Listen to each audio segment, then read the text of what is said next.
I know it's 2024, and most of you guys know that I always talk about, you know, stop fad dieting, but I keep getting these questions every day on TikTok. So apparently, a lot of people still do fad diets. So let me go into exactly why fad diets don't work.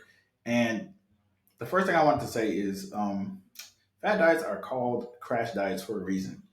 Like they're literally called crash diets, and people do them and they wonder, like, wait, why can't I maintain this? Wait, why did I gain all the weight back? It's literally called a crash diet. Now, I'm going to reiterate this again. If you do a fad diet, you lose weight, but you gain it back, that is not success, right? That is not success because you did not change the person you became. And you did not make it a lifestyle change. So I don't count that as success. If you lose the weight, but you gain it back, that's not success. Like, oh, I lost the weight, I had success. That's not success because you gained it back, right? Because you lost the weight in an unsustainable way. How is that success? This is not success at all. All right. And everyone who made the carnivore diet popular, they all quit it, right? Because they're like, fuck this shit, basically. Like you can look up Paul Saladino, whatever his name is, the doctor that made this popular. He stopped doing this shit because it was unsustainable for him.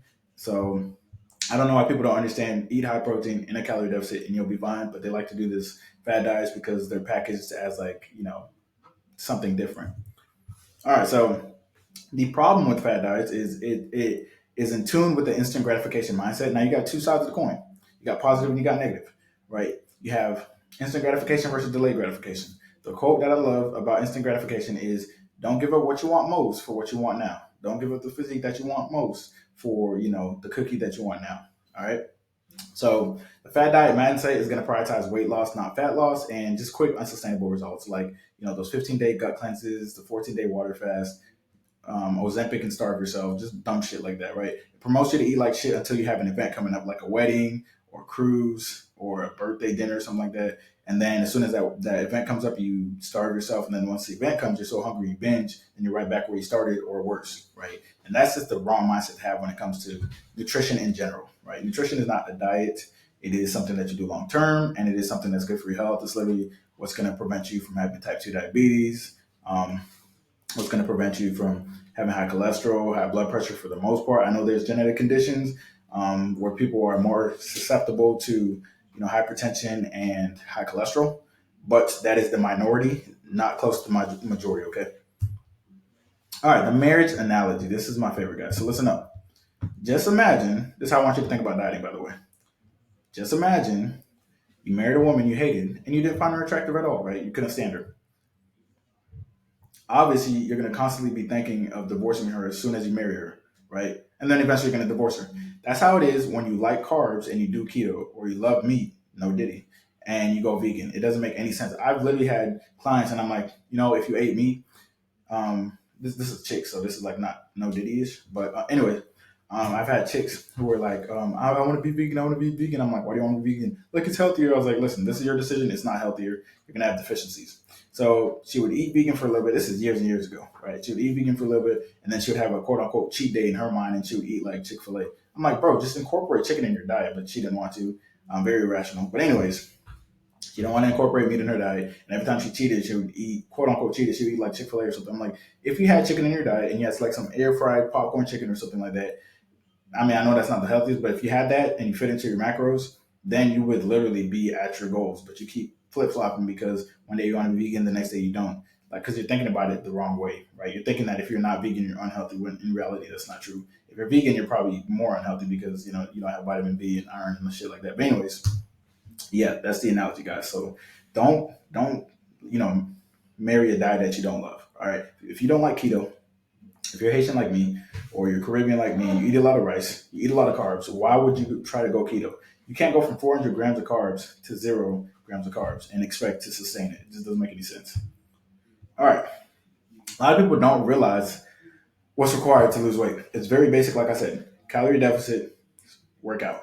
All right. But they think that it's more than that. They think, no, it's not calorie deficit, it's keto, it's vegan, it's water fasting, it's Ozempic. Those are not magic solutions. All of those, for the most part, will put you in a calorie deficit, right? So Ozempic usually will suppress your appetite. For some people, it doesn't, and they don't see results. And then they're like, I took Ozempic, but I don't see results. I'm like, yeah, you're still eating a bunch of shit. People will do water fasting. They'll be like, I lost weight because of water fasting. Yeah, you're gonna lose some water weight. Maybe a little bit of muscle glycogen, so the weight's gonna go down fast, but you're not losing fat. Vegan diet, you usually eat a lot of meat, but when you go vegan, you're eating the most vegetables and fruit you ever have. So of course you're gonna lose weight initially, probably lose muscle as well.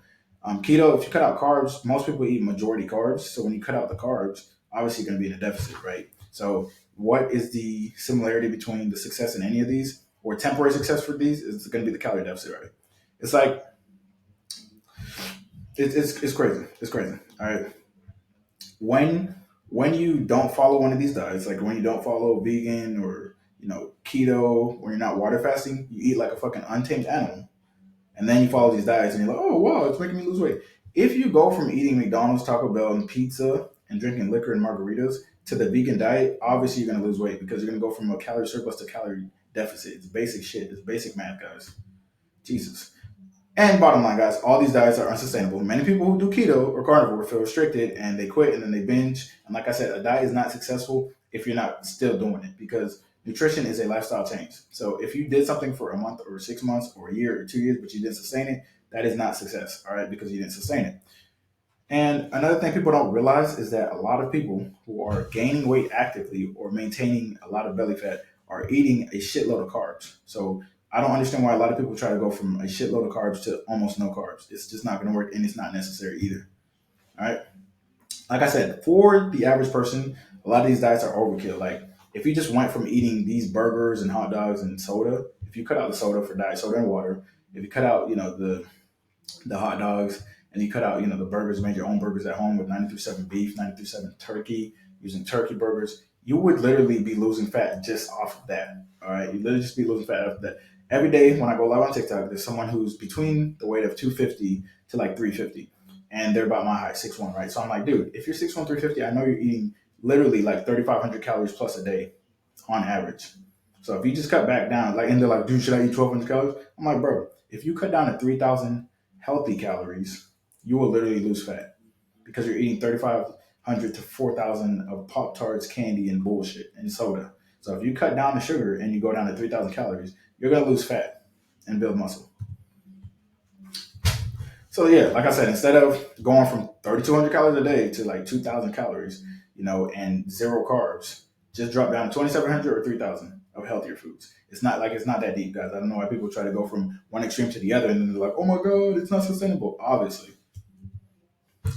All right, and here's the thing: a diet is the opposite of a lifestyle change, but a lifestyle change is what you need to lose the fat and keep it off. Right? It's kind of like when people are super restrictive with their diet on the weekdays and then they do the complete opposite on the weekends and binge. That's literally the opposite, right? That's how you get that. That's how you get a toxic relationship with food. A lot of you guys do that. A lot of you guys eat super restrictive during the week and on weekends you binge. You're like, why can't I lose weight? Because you're canceling out everything on the weekends. Bottom line, guys, and this will be the gym this December, and this will be the gym in January. I don't know why it still happens. But so many people fail on the same diets over and over every single year on January 1st, and they never try anything new, and they wonder, oh my God, why am I not getting results? That's literally the definition of insanity, guys. Doing the same shit over and over, expecting different results. If you don't go to the gym in December, and you go to the gym in January only, the rest of the 11 months you don't go to the gym, obviously you're not going to get results, right?